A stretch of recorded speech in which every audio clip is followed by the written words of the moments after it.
The fight over Nnamdi Kanu's case has taken another dramatic turn. Now, Honorable Obi Aguocha is calling on traditional rulers in Ikwuano and Umuahia to step in and beg the federal government to drop what many supporters see as an attempt to push for a death sentence against the IPOB leader Nnamdi Kanu. According to Aguocha, this is no longer just a court matter.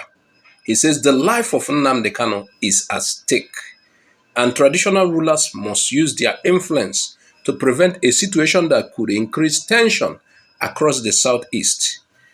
But why is this call coming now? Is the federal government really seeking a harsher punishment? And what does this mean for the future of Nnamdi Kanu's case? Let's show you the video of Aguocha and what he is saying. That today's in the three local governments who Nnamdi Kanu, who they will be open. Federal government will hear especially now, where the federal government is insisting through their cross appeal that the judgment in Nnamdi must be set aside and that death penalty must be reinstated in the judgment in Nnamdi Kanu. Most of you will recall, I was the last person who opened a court before the judgment. And I appealed to the court. So you would want them more.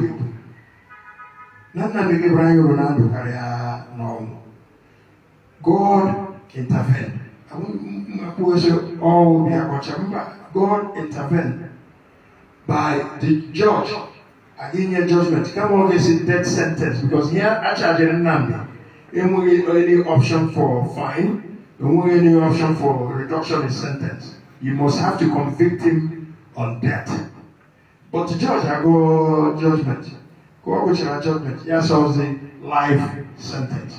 The federal government today is appealing that judge, any jurisdiction to sentence Nnamdi to life sentence, that the judge must be guided by the sentencing guideline, which is to say, Aginian Nnamdi, death sentence. So, which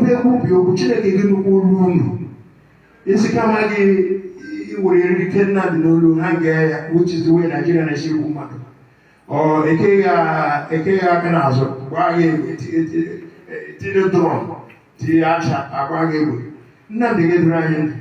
so it is important that as in desert, that only reach every age.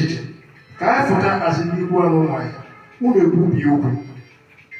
Who will be open. More Nebuzuka, Ngijuko, Waka, also, the National near the road, Oleji, Oku, Amakoso. So I thank each and every one of you for. So I would like us to see some few reactions before we continue with discussing this story. This is very important. Now, this is by one Aka Ekumeku. He wrote, Tinubu plays high chess game with MK's life.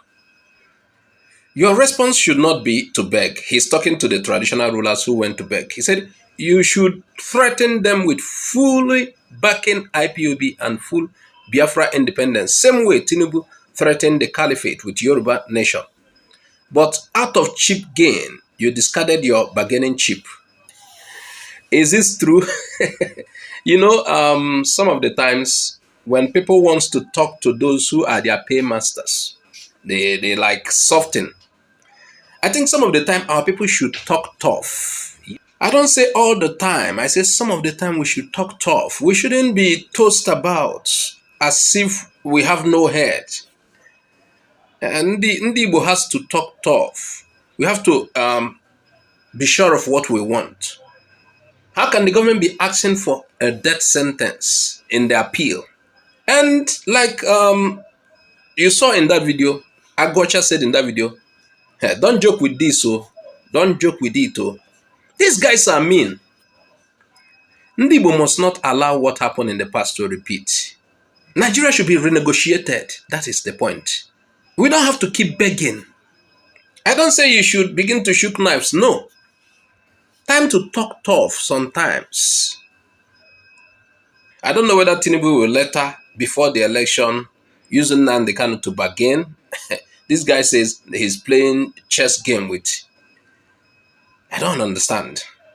This one is by Jarek Saviola. This particular one is directed at Emeka Gift. He said, "Criminal, are you back?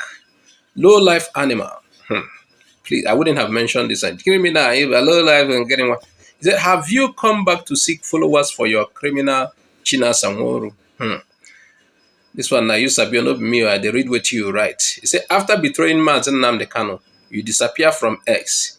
Now you are back because Nigeria government is seeking for his death sentence. You came to confirm if people still, I don't want to read that further. This person is having a personal rift with, he's not happy with Emeka Gift. I think Emeka Gift belongs to the DOS. There is something I had recently. I'm not taking side though. Somebody said Nnamdi Kanu started DOS, but that now DOS is planning to sack Nnamdi Kanu. Is it true? Put your answer in the comment section. This one is the female Maz. He wrote, "Didn't his lawyer say that a death sentence was impossible?" Well, I don't blame his lawyer for saying that. He tagged at a lawyer, Ejimako. Yes, that is part of the defense, that the government should not ask for that. But now, right now, in the cross appeal, remember, Nnamdi Kanu's team has appealed the judgment. The judgment which sentenced him to life. Now, in the federal government's cross appeal, they are asking for a death sentence. I see a very silly silly set of people. This person is called Momentous. He wrote, he said, "Why would the government requesting for killing someone that is just speaking truth for the people? What did he do? Just nothing. For you, he did nothing. For them, he might be your savior, but to them, he is a threat." Sometimes that is how people see it. They want Nigeria to remain so that we continue to contribute to Lagos. Yes, we continue to gather offering for Lagos. And they will decide for us in that Lagos still. So for you, Nnamdi Kanu is like a savior trying to liberate his people. But for them, he's a threat. He wants to break their Nigeria. He wants to break their monopoly of that is seen in Lagos. What do you think? Izuk Bright. He said, "Is that not sounds disastrous to hear? MNK is not a child name in Igbo land. So know that you are playing with fire. Sentence him to prison sounds different to an innocent freedom fighter to death. Why the terrorist with the rifle is still working freely?" And this is the question a lot of people are asking. The ones who kill people, the ones who maim people, the ones who, they even, nowadays, they come to social media to display, they are freely walking. While the one who's, from an angle we are seeing it, it was for the sake of, he wants freedom for his people. That is the one you targeted. That is the one for you. He deserved death sentence. But the ones who are killing people as if people are chicken, not even chicken, killing people like mosquitoes, those ones are going free. Some of the times we heard that they are rehabilitated. They flew them with flights to, this person's kind of reaction. Why give this treatment to this person and, the person that did not even commit anything according to him, compared to people who are killers? This is the final reaction. Then we'll go to, we'll look at the story properly. "I thought cancer, Ejimako, and evil siblings, Kanonta, said there is nothing like death sentence. That such can't happen. Ejimako and Kanonta is a terrible human being."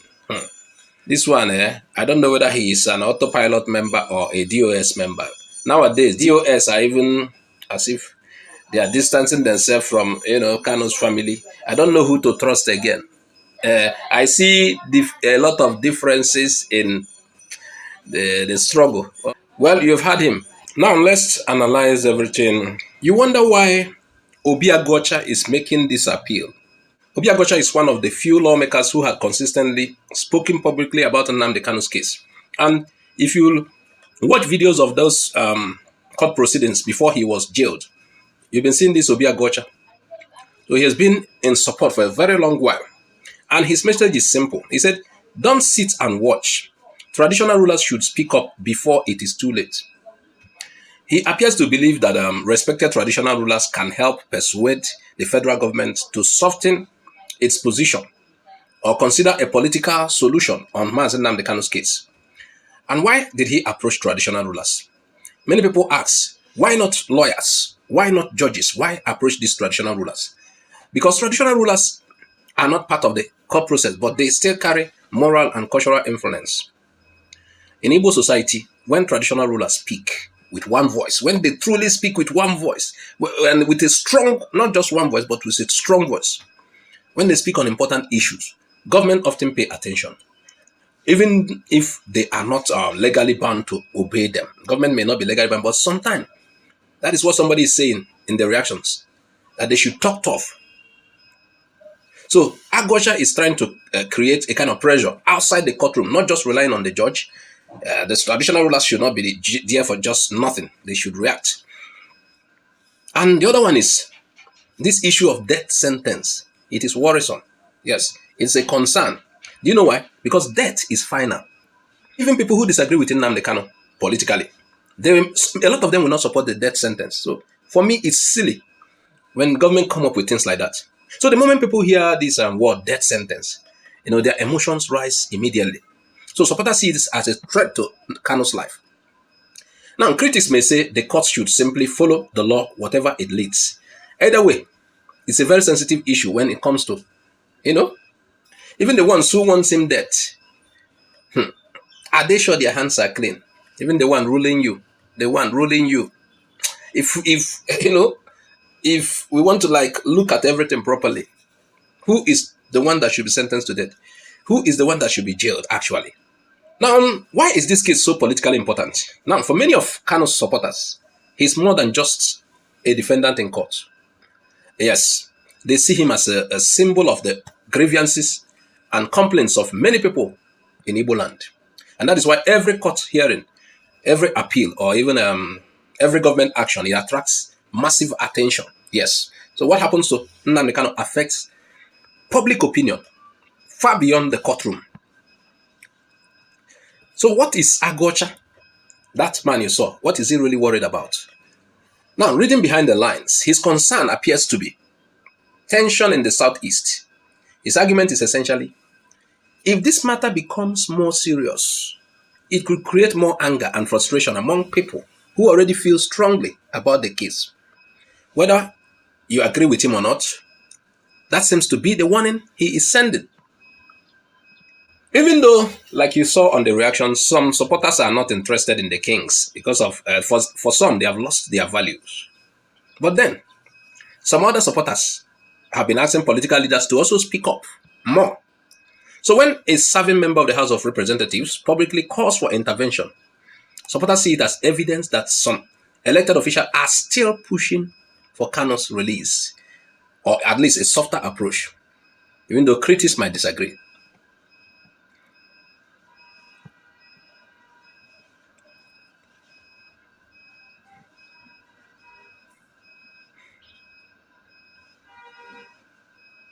So Aguocha's appeal to traditional rulers is generating attention. He's trying to bring traditional institutions into a debate that many people thought was only taking place in the courtroom.